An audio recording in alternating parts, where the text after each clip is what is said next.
But Shakib তার বক্তব্যে সরাসরি বলেছেন এখন রাজনৈতিক কার্যক্রম আওয়ামী লীগের নিষিদ্ধ, যখন স্বাভাবিক প্রক্রিয়া হবে আবার যুক্ত হবেন। দুষ্ট গরুর থেকে শূন্য গোয়াল ভালো।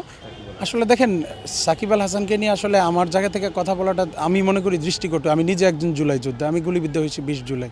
তো সেই স্বৈরাচারের দোসর তার বাবা এবং তার অনুসারী যেই কজন ছিল ওনার সংসদীয় আসনে, তারা কিন্তু প্রকাশ্যে রাজপথে কিন্তু অস্ত্র হাতে নিয়েছিল আমাদের মুক্তিকামী জনতার বিপক্ষে।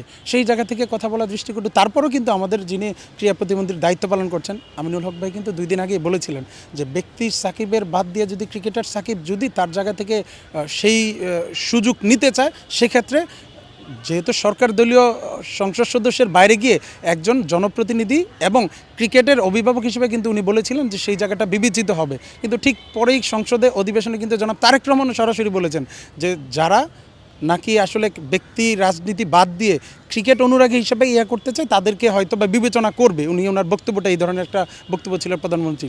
তার পরবর্তীতে কিন্তু উনি প্রতিক্রিয়া জানিয়েছিলেন সংবাদ মাধ্যমে। আসলে ওনার প্রতিক্রিয়াটা যদি আপনি পড়ে থাকেন বা দেখে থাকেন, দেখবেন ওনার মধ্যে ন্যূনতম অনুশোচনা কোনোটাই ছিল না।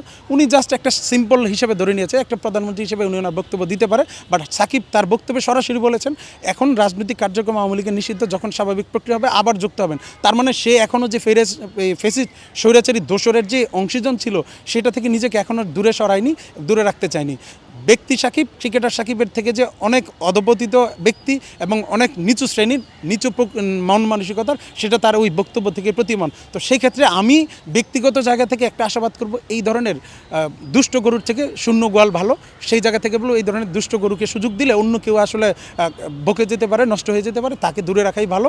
দেশের জন্য দীর্ঘমেয়াদী পরিকল্পনা নিক, নতুন যারা ভালো করছে তাদেরকে পিক আপ করুক, তাদেরকে ভালো ট্রেন আপ করুক, তাদেরকে ফ্যাসিলিটিস দেওয়া হোক। তাদেরকে যদি ফ্যাসিলিটেট করা হয়, আমি মনে করি বাংলাদেশের নতুন প্রজন্মের যারা আছে তারা সামনে এগিয়ে আসবে এবং ভবিষ্যতে তার থেকেও ভালো ব্যাটার অলরাউন্ডার বলি প্রথম সারির ক্রিকেটার হিসেবে তৈরি হবে বলে বিশ্বাস করি।